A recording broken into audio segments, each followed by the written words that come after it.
அஸ்ஸலாமு அலைக்கும். Hi everyone. எல்லாரும் எப்படி இருக்கீங்க? அல்ஹம்துலில்லாஹ் எல்லாரும் நல்லா இருக்கீங்கன்ட்டு நம்புறேன். ரமதான் சீரிஸ்ல இன்னைக்கு நம்ம பார்க்க போறது கொஞ்சம் மேக் அண்ட் ஃப்ரீஸ் ஐட்டம்ஸ் தான். எப்பயுமே மேக் அண்ட் ஃப்ரீஸ்லாம் நான் பண்ணது கிடையாது. இதுதான் ஃபர்ஸ்ட் டைம். இந்த வீடியோ உங்களுக்கு ரொம்பவும் யூஸ்ஃபுல்லாவும், இன்ட்ரெஸ்டிங்காவும் இருக்கும். ஸோ வீடியோ ஃபுல்லா ஸ்கிப் பண்ணாம பாருங்க. நம்ம சேனலை ஃபர்ஸ்ட் டைம் பார்க்குறீங்கனாக்கா சப்ஸ்கிரைப் பண்ணிக்கங்க. வாங்க வீடியோக்குள்ள போகலாம்.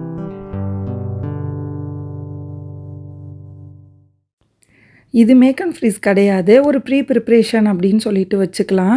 நிறைய ஐட்டம்ஸ் இந்த டைம் ரெடிமேடே நம்மளுக்கு கிடச்சிருச்சு. பாதாம் மில்க் பவுடர் மட்டும் நம்ம வீட்டிலேயே செஞ்சுக்கலாம் அப்படின்ட்டு அந்த ரெசிபி தான் உங்கள் கூட ஷேர் பண்ணியிருக்கேன். இதுக்கு 1 கப் அளவுக்கு பாதாம் எடுத்துட்டு தோலோடையும் நம்ம சேர்த்துக்கலாம், தோல் எடுத்துட்டும் சேர்த்துக்கலாம். நான் தோலோடையே சேர்த்துருக்கேன். இதை லைட்டாக ஃப்ரை பண்ணி எடுத்து வச்சுட்டு இது கூடவே கொஞ்சமாக கேஷ்யூ, அப்புறம் கொஞ்சமாக பிஸ்தா, இது எல்லாமே ஆப்ஷனல் தான். அதுவும் கொஞ்சம் கொஞ்சம் லைட்டாக ஃப்ரை பண்ணி இது எல்லாத்தையும் நல்லா ஆற விட்டுட்டு ஃபஸ்ட்டு மிக்ஸி ஜாரில் ஒரு 3/4 கப் அளவுக்கு சுகர் எடுத்திருக்கேன். இது கூட 4-5 ஏலக்காய் எடுத்திருக்கேன். சுகர் நீங்கள் இன்னும் கொஞ்சம் அதிகமாக கூட சேர்த்துக்கலாம். எனக்கு இந்த சுகரே கரெக்டாக இருக்கும். 1 கப் பாதாமுக்கு 3/4 கப் ஒயிட் சுகர் கரெக்டாக இருக்கும். இதை நல்லா பவுடர் பண்ணி எடுத்துக்கணும். எந்த அளவுக்கு புகை வந்துருச்சுன்னு பாருங்கள். அதுக்கப்புறமா நம்ம ஃப்ரை பண்ணி வச்சுருக்கிற பாதாம், கேஷ்யூ, பிஸ்தா இது எல்லாத்தையுமே சேர்த்து பல்ஸ் மோட்டில் வச்சு விட்டு விட்டு ஒரு 10 டைம்ஸ் கிட்ட பிளெண்ட் பண்ணி எடுத்திங்கனாக்கா சூப்பரான பாதாம் பவுடர் ரெடி ஆயிரும். மறந்துட்டேன், இது கூடவே கொஞ்சமாக ஜாஃப்ரான், அப்புறம் 1 பிஞ்ச் அளவுக்கு மஞ்சள் தூள், ரெண்டும் சேர்த்தா இன்னுமே ஃப்ளேவர் சூப்பராக இருக்கும். பாருங்கள், நான் பிளெண்ட் பண்ணி எடுத்துகிட்டு வந்துட்டேன். ஃபஸ்ட்டு பெரிய ஜாரில் போட்டு அது அந்த அளவுக்கு பிளெண்ட் ஆகல. அப்புறம் சின்ன ஜாரில் சேர்த்து கொஞ்சம் கொஞ்சமாக பிளெண்ட் பண்ணி எடுத்துட்டேன்.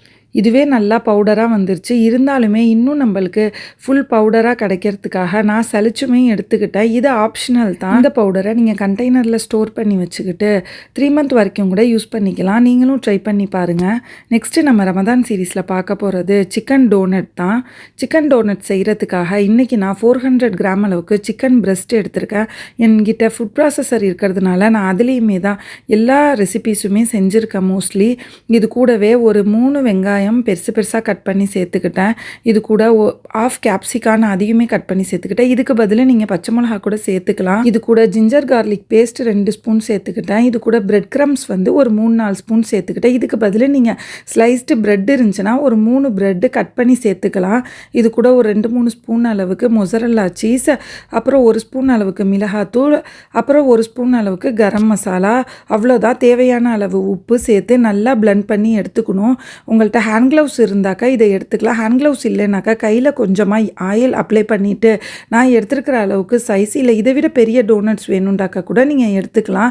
இந்த மாதிரி எடுத்து நடுவில் சின்னதாக ஒரு ஹோல் போட்டு இதை மட்டும் ஃபஸ்ட்டு ஒரு 1/2 hour கிட்ட நம்ம ஃப்ரீஸ் பண்ணி எடுத்துட்டு அதுக்கப்புறமா நம்ம இதுக்கு அடுத்த உள்ள ப்ராசஸ் பண்ண போகிறோம். இது சிக்கன் டோனட்டுன்னு இல்லை, இதை யூஸ் பண்ணி நீங்கள் சிக்கன் பால்ஸ் கூட செய்யலாம். பசங்களுமே நோன்பு வைக்கிறதுனால அவங்களுக்கு கொஞ்சம் அட்ராக்டிவாக இதே மாதிரி இஃப்தார் டிஷ்ஷஸ்லாம் செஞ்சு கொடுத்தாக்கா இன்னுமே அவங்களுக்கு மோட்டிவேஷனாக இருக்கும். மேக் அண்ட் ஃப்ரீஸ் ஐட்டம்ஸ்லாம் எனக்கு வேணாம்ப்பா, நான் எல்லாமே ஃப்ரெஷ்ஷாக தான் செய்வேன் அப்படிங்கிறவங்க கூட இதே மாதிரியே செஞ்சு ஒரு 15 மினிட்ஸ் மட்டும் ஃப்ரீஸ் பண்ணி இதை ஃப்ரை பண்ணி எடுத்திங்கன்னா சூப்பரான சிக்கன் டோனட்ஸ் கிடைக்கும். நம்ம டோனட் எல்லாமே ரெடி ஆயிடுச்சு. இதை நம்ம ரெஃப்ரிஜரேட் பண்ணி வச்சிடலாம். இதுக்கப்புறமா மைதாவில் லைட்டாக இதை டிப் பண்ணி எடுத்துகிட்டு எக் டிப் பண்ணிவிட்டு பிரெட் க்ரம்ஸில் கோட்டிங் பண்ணணும். அந்த ப்ராசஸை அப்புறமா நம்ம பார்த்துக்கலாம். இதுக்கப்புறமா நம்ம கீமா சமோசா செய்கிறதுக்காக ஃபஸ்ட்டு கீமா வேக வைக்க போகிறோம். நான் இன்றைக்கி மட்டன் கீமா தான் எடுத்திருக்கேன். இதே ப்ராசஸை நீங்கள் பீஃப்லேயுமே செய்யலாம், ரொம்ப நல்லாயிருக்கும். இதில் ஒரு 1/2 டம்ளர் அளவுக்கு தண்ணி சேர்த்துக்கோங்க. இதில் 1 ஸ்பூன் அளவுக்கு மிளகாத்தூள், 1/2 ஸ்பூன் அளவுக்கு மஞ்சள் தூள் சேர்த்து கொஞ்சமாக உப்பு சேர்த்து இஞ்சி பூண்டு 1 ஸ்பூன் சேர்க்கணும். இதை ஒரு 4 to 5 விசில் வரைக்கும் நம்ம வச்சு எடுத்துக்கலாம். டோனட்ஸ் எல்லாமே நல்லா ஃப்ரீஸ் ஆகி வந்துருச்சு. இதுக்கப்புறமா நான் மைதாவில் டிப் பண்ணிவிட்டு எக் டிப் பண்ணி பிரெட் க்ரம்ஸில் கோட்டிங் பண்ணி 1 hour கிட்ட ஃப்ரீஸ் பண்ணி எடுத்துட்டேன். ரெக்கார்டிங்ஸ் எல்லாமே ஆன்லேயே இருக்கிறதா நினச்சி ஆஃப்லேயே வச்சு பண்ணியிருக்கேன். எனக்கே தெரியல, உங்கள்கிட்ட காட்டியிருந்தேன் இல்லையா, மைதா, எக், பிரெட் க்ரம்ஸ் அந்த அளவுக்கு எடுத்துக்கிட்டு நான் சொன்ன மாதிரி 3லையும் டிப் பண்ணிவிட்டு ஒரு 1 hour கிட்ட ஃப்ரீஸ் பண்ணி எடுத்திங்கனாக்கா இந்த மாதிரி சூப்பரான கிறிஸ்பியான டோனட் கிடச்சிரும். இதை ஒரு ஜிப்லாக் பேக்கில் போட்டு ஃப்ரீசரில் வச்சுட்டு எப்போ தேவையோ அப்போ எடுத்து டேரெக்டாகவே ஆயில் ஹீட் ஆனதுக்கு அப்புறமா நீங்கள் ஆயில் ஃப்ரை பண்ணிக்கலாம், இல்லாட்டி ஏர் ஃப்ரையர்லேயுமே வச்சுக்கலாம். ரொம்பவே கிறிஸ்பியான டோனட் கிடச்சிரும். இன்ஷா அல்லாஹ் இஃப்தார் டைமில் நான் செய்கிறப்ப உங்களுக்கு நான் காட்டுறேன். நெக்ஸ்ட்டு நம்ம கீமா சமோசா செய்கிறதுக்காக ஒரு 6-7 வெங்காயத்தை எடுத்து அதை நல்லா சாப் பண்ணி எடுத்தாச்சு. நம்ம கீமாவுமே சூப்பராக ரெடியாகி வந்துருச்சு. கொஞ்சம் மட்டும்தான் தண்ணி நிற்கிதுன்னு பாருங்கள். இப்போ பேனில் நல்லா 3 ஸ்பூன் அளவுக்கு ஆயில் சேர்த்துக்கோங்க. ஆயில் ஜாஸ்தி சேர்க்கக்கூடாது. இது கூடவே நம்ம வேக வச்சு எடுத்து வச்சுருந்த மட்டன் கீமாவையும் சேர்த்து இதில் உள்ள தண்ணி நல்லா வத்துற வரைக்கும் நம்ம நல்லா குக் பண்ணி எடுத்துக்கணும். அதுக்கப்புறமா தான் இதில் தேவையான மசாலாஸ் எல்லாமே சேர்க்கணும். இப்போ தண்ணி எல்லாமே நல்லா ட்ரை ஆகி வந்துருச்சு பாருங்கள். இதில் தேவையான அளவு உப்பு, 1 ஸ்பூன் அளவுக்கு மிளகாத்தூள், 1/2 ஸ்பூன் அளவுக்கு ஜீரகத்தூள், கொஞ்சமாக கரம் மசாலா இது மட்டும் சேர்த்துட்டு மசாலாஸோட பச்சை வாசனை போகிற அளவுக்கு இதை நல்லா ஃப்ரை பண்ணி எடுத்துக்கிட்டு அப்புறம் ஸ்டவ் ஆஃப் பண்ணிவிட்டு அதுக்கப்புறமா நம்ம சாப் பண்ணி வச்சுருக்கிற ஆனியன்ஸ் எல்லாத்தையுமே சேர்த்து இதை நல்லா மிக்ஸ் பண்ணி விடணும்.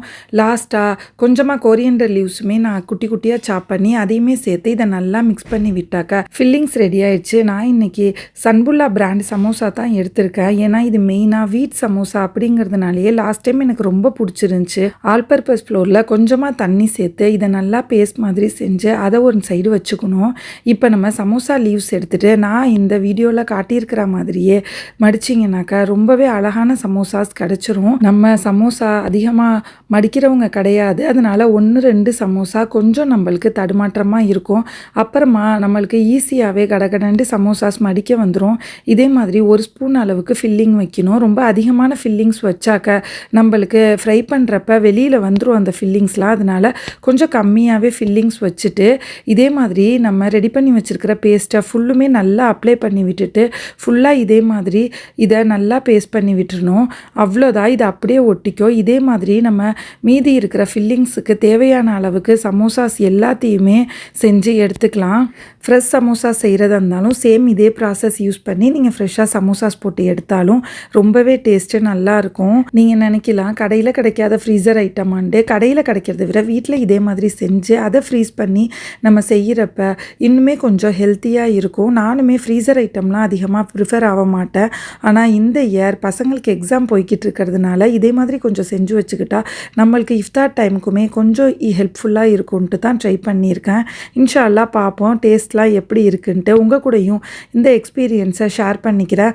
பாக்கி இருக்கிற எல்லா ஃபில்லிங்ஸ்க்கு தேவையான அளவுக்கு சமோசாஸை நம்ம ஃபோல்ட் பண்ணியாவது கொஞ்சம் ஃபாஸ்ட் வீடியோவாகவே தான் காட்டியிருக்கேன்.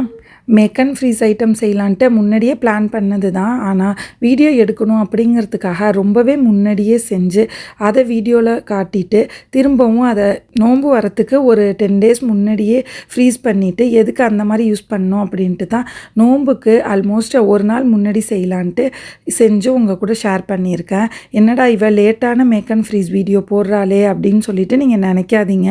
அதோட காரணத்தையும் உங்களுக்கு நான் எக்ஸ்பிளைன் பண்ணிட்டேன். இன்ஷா அல்லாஹ் இது இல்லாமல் இஃப்தார் ரெசிபிஸ் ஏதாச்சும் ஸ்பெஷலாக செஞ்சால் அதையுமே உங்கள் கூட ஷேர் பண்ணிக்கிறேன். நீங்களுமே ட்ரை பண்ணி பாருங்கள். அவ்வளோதான், நம்மளுக்கு இவ்வளோ சமோசாஸ் கிடச்சிச்சு. இதையுமே ஆல்மோஸ்ட் 1 hour கிட்ட நல்லா ஃப்ரீஸ் பண்ணி எடுத்தாச்சு. இதே மாதிரி நம்ம எந்த ஐட்டமாக இருந்தாலுமே 1 hour வரைக்கும் தனித்தனியாக வச்சு நல்லா ஃப்ரீஸ் பண்ணிவிட்டு அதுக்கப்புறமா இந்த மாதிரி ஜிப்லாக் பேக்கில் போடுறப்ப ஒன்றோட ஒன்று ஒட்டாமல் இருக்கும். அவ்வளோதான், நம்மளுக்கு சூப்பராக சமோசா ரெடி ஆயிடுச்சு. இதையுமே நம்ம ஃப்ரீஸ் பண்ணி வச்சுக்கலாம். நெக்ஸ்ட்டு நம்ம பார்க்க போகிறது ஒரு டிஃப்ரெண்ட்டான ஐட்டம் தான். இது எல்லாருமே ட்ரை பண்ணுவீங்களான்ட்டு தெரியல. நான் ட்ரை பண்ணதுனால உங்கள் கூட ஷேர் பண்ணியிருக்கேன். இதுக்கு 2 கப் அளவுக்கு மைதா, 1 முட்டை, இது எல்லாத்தையுமே நல்லா பீட் பண்ணிவிட்டு இதில் கொஞ்சமாக மிளகாத்தூள் அப்புறம் கொஞ்சமாக பெப்பர் ரெண்டும் சேர்த்துக்கணும். சால்ட் எதுவுமே சேர்க்கக்கூடாது. இது வந்து ஹலோமி சீஸ் ஃப்ரைஸ் தான் நம்ம எப்படி பண்ணுறதுன்ட்டு பார்க்க போகிறோம். அப்புறம் ஒரு 4-5 ஸ்பூன் அளவுக்கு பிரெட் க்ரம்ஸுமே எடுத்துகிட்டு இது நம்ம எந்த ஷேப்புக்கு தேவையோ ஸ்கொயராக வேணுண்டா ஸ்கொயராக, நீளமாக வேணுண்டா நீளமாக நம்ம இதே மாதிரி கட் பண்ணி இதை எடுத்துக்கணும். நான் இன்றைக்கி நீளமாக தான் கட் பண்ணி எடுத்திருக்கேன். இதுக்கு தனியாக செப்பரேட்டாக அதிகமான மசாலா எதுவுமே தேவைப்படாது. ரொம்பவே ஈஸியான ரெசிபி தான். இருந்தாலும் இதை ஃப்ரீஸ் பண்ணி வச்சுக்கிட்டோன்னா நம்ம எடுத்துகிட்டு ஆயில் ஃப்ரை பண்ணுறதுக்கு ஈஸியாக இருக்கும். இதை அப்படியே எடுத்து நம்ம மிக்ஸ் பண்ணி வச்சுருக்கிற அந்த மிக்சரில் நல்லா இதை போட்டு மிக்ஸ் பண்ணி விட்டுட்டு அப்புறம் பிரெட் க்ரம்ஸில் நல்லா கோடிங் பண்ணிவிட்டு இதை எடுத்து நம்ம வச்சிடணும். இதே மாதிரி நம்ம கட் பண்ணி வச்சுருக்கிற எல்லா பீசஸ்லேயுமே இதே மாதிரி செஞ்சு நம்ம எடுத்து வச்சுக்கலாம். இந்த சீஸ் ஃபிங்கர்ஸ் ஃப்ரை பண்ணுறப்ப பார்த்தீங்கன்னா ரொம்பவே சீஸியாக ரொம்ப டேஸ்ட்டாக இருக்கும். கிட்ஸுக்கு ரொம்பவே பிடிக்கும். நீங்கள் இங்கே யுஏஇல இருந்தீங்கன்னா ஒன் டைம் இந்த ஹலோமி சீஸ் வாங்கி இதே மாதிரியே ட்ரை பண்ணி பாருங்கள். பசங்க திரும்ப திரும்ப கேட்பாங்க. பாருங்கள் ரெடி ஆயிடுச்சு. ஒரு 1 hour வரைக்கும் வச்சு எடுத்துகிட்டு வந்துடலாம். இப்போ 1 hour வரைக்கும் வச்சு எடுத்தாச்சு.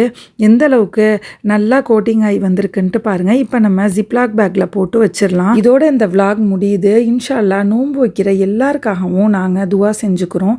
நீங்களும் எங்கள் எல்லாருக்காகவும் நல்லபடியாக நோன்பு வைக்கிறதுக்காக துவா செஞ்சுக்கோங்க. உங்களுக்கு ப்ரீ ப்ரிப்ரேஷன் வீடியோ வேணுண்டா லாஸ்ட் இயர் போட்ட வீடியோவை நான் டிஸ்கிரிப்ஷனில் பின் பண்ணுறேன். வேணுங்கிறவங்க செக் பண்ணி அதை பார்த்துக்கோங்க. வேறு என்னென்ன டிஃப்ரெண்ட்டான ஐட்டம்ஸ்லாம் செஞ்சுருக்கேன்ட்டு நெக்ஸ்ட் வீடியோவில் பார்க்கணுன்னா நம்ம சேனலை சப்ஸ்கிரைப் பண்ணிவிட்டு பக்கத்தில் இருக்கிற பெல் ஐக்கானையும் ப்ரெஸ் பண்ணிக்கங்க. தேங்க்ஸ் ஃபார் வாட்சிங்.